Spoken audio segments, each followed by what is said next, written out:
हमारे आज के सबक का नाम है ड़ी ची साखड़ी। अब हम सवाल पढ़ेंगे। ये खाली काही शब्द समूह व चित्रे दिलेली आहेत, त्यावरून शब्द समूहाला सुसंगत अक्षर लिहून शब्द पूर्ण करा व लिहा। इसका मतलब ये है कि मंदरजा झैल में कुछ जुमले और तस्वीर दिए हुए हैं। उस पर से आपको जुमले के लिए मुनासिब हुर्फ लिखकर लफ्ज़ पूरा करना है। यानी ये जुमले दिए हुए हैं, ये पढ़ना है और इसके लिए यहाँ पर मुनासिब हुर्फ लिखकर इसी लफ्ज़ को पूरा करना है। एक बात यहाँ पर यह ख़ास है कि सब के सब लफ्ज़ ऐसे हैं जिनके आखिर में ड़ी आ रहा है, इसीलिए हमारे सबक का नाम है ड़ी ची साखड़ी, यानी ड़ी की चैन। अब पहला, भाजी चिरण्यासाठी वापरतात। इसका मतलब ये है कि सब्ज़ी काटने के लिए हम इस्तेमाल करते हैं। क्या इस्तेमाल करते हैं हम तस्वीर में देखेंगे। ये इस्तेमाल करते हैं, इसको मराठी में बोलते हैं वीड़ी। अगर हमने यहाँ पर वी लिख दिया तो ये हो जाएगा वीड़ी। सवाल नंबर 2, लाकडांची बांधलेली, लकड़ियों की बंधी हुई।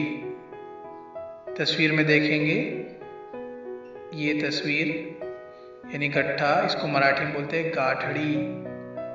सवाल नंबर 3, ज्याच्यापासून शिकरंत करतात ती फळे। इसका मतलब है जिसके ज़रिए शिकरन बनाते हैं वो फल। तस्वीर में क्या देखेंगे, कौन सा फल है, ये वाला फल यानी केले। इसको मराठी में क्या बोलते हैं, केड़ी। अगर हम यहाँ पर के लिख देंगे तो ये हो जाएगा केड़ी। सवाल नंबर 4, झाडांची पाने कुरतडणारी। इसका मतलब है दरख्तों के पत्ते काटने वाली। दरख्तों के पत्ते कौन काटती है। अब तस्वीर में देखेंगे हम, ये इल्ली, लेकिन इसको हम मराठी में बोलते हैं अड़ी। अ लिख देंगे तो अड़ी हो जाएगा। नंबर 5, कोळशाच्या रंगाची। इसका मतलब है कोयले के रंग की। यहाँ पर कोयले के रंग की क्या चीज़ है, यहाँ पर ये है, इसका रंग है काड़ी यानी काला।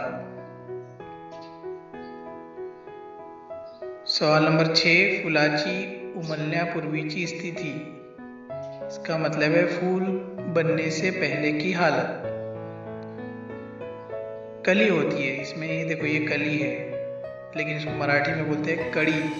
यहाँ क लिख देंगे तो ये कड़ी हो जाएगा। सवाल नंबर 7, फाल्गुन महिन्यातील पौर्णिमेला येणारा एक सण। फाल्गुन के महीने में पौर्णिमे को आने वाला एक त्यौहार, कौन सा त्यौहार है। तो तस्वीर में हमको त्यौहार इससे पता चलता है। त्यौहार कौन सा त्यौहार, होली, जिसको मराठी में बोलते हैं होली। सवाल नंबर 8, सणाला केला जाणारा पुरणाचा एक पदार्थ। त्यौहार में पुरन से किया जाने वाला एक खाना। क्या बनाते हैं त्योहारों में, पोड़ी, जिसको हम पुरन पोली बोलते हैं, पोड़ी। तो पो लिख देंगे तो ये हो जाएगा पोड़ी। सवाल नंबर 9, दोन्ही हातांनी मिळून वाजवतात। दोनों भी हाथों को मिलाकर बजाते हैं।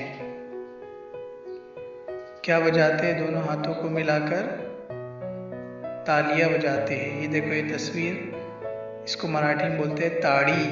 तो ता लिख देंगे, ताड़ी हो जाएगा। इस तरह से बच्चों ये सबक हमारा कंप्लीट हो गया है। आपको ये जो खाली जगह है वो अपने बुक में फील करके लिखना है, यानी कंप्लीट करके लिखना है।